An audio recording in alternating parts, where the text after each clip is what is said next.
Kami ang pwersa ng balita, Impormasyon at aliwan. DZRR 680 kHz sa inyong mga radyo. Number KPB. Kabisala ng pampaalalang broadcaster ng Pilipinas. Ang oras ka na, 1:15 ng hapon.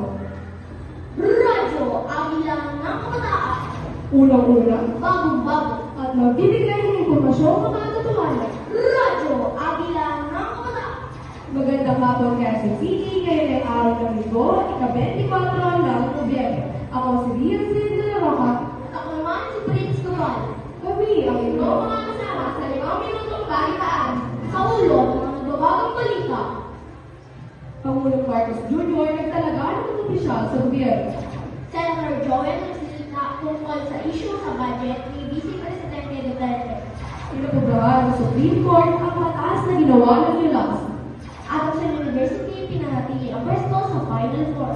Para sa unang balita, pakinggan natin mula kay Jen Reyes. Inalagaan ni Pangulong Ferdinand Marcos Jr. si Manuel Fernandez bilang ambassador sa Pakistan at nagdilitado para sa Special Envoy of President sa Saudi Arabia. Si Marluki Miranda naman ay nilagay sa posisyon na Chief of Mission Class 2 para sa Department of Foreign Affairs. Nilagay naman ni Pangulong Ferdinand Marcos Jr. si Jose Policarpio Jr. bilang President and Chief Executive Affairs at miyembro ng Board Directors. Ito si Jen Reyes para sa Radyo Agila ng Kabataan. Senator Joel Villanueva nagsalita tungkol sa issue sa budget ni Vice Presidente Sara Duterte. Alamin natin mula kay Marian. Sinabi ni Senator Joel Villanueva kahapon na kanyang susuportahan ng inaprobahang 733.2 million na budget ni Vice Presidente Sara Duterte. Ayon kay Senator Joel Villanueva na kailangan niya makausap ang kahit apat na senador para mag-usapan ang 1.3 million na budget. Dagdag pa niya na hindi maayos ang pagbigay ng pinakalang pera sa pangalawang mataas na opisyal ng bansa. Ito si Marian Sher para sa Radyo Agila ng Kabataan. Kami ay magbabalik pagkatapos ng isang paalala. Bunso, madala akong pansin. Bunso? Oh, Bunso, bakit tingin mo? Bunso, tumawag ka. Nagsusuma ka. Tumawag ka ng ambulansya. Ikaw ay 100 milyon na nagkakasakit dahil sa dengue virus. Walang lunas ngunit kayang iwasan. Panatilihin malinis ang loob at labas ng bahay at magsuot ng mahabang damit at linisin ng cellphone ang maaaring tutulong ng laman.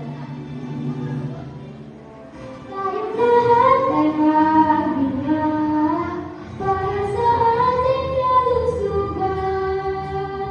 Protektahan ang pamilya, maglinis palagi, dengue ay tugutan.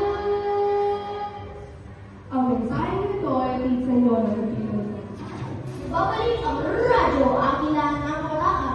Pinapobrahan ng Court ang mataas na ginawa ng ULAS.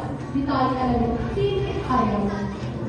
Ang Supreme Court ay inaprobahan ng batas na ginawa ng Unified Legal Aid Service. Pinahintulutan ng lahat ng covered lawyer na i-render ang 60 oras sa mga legal na servisyo kada 10 taon para sa mga Pilipinong hindi kaya makakuha ng legal na representasyon.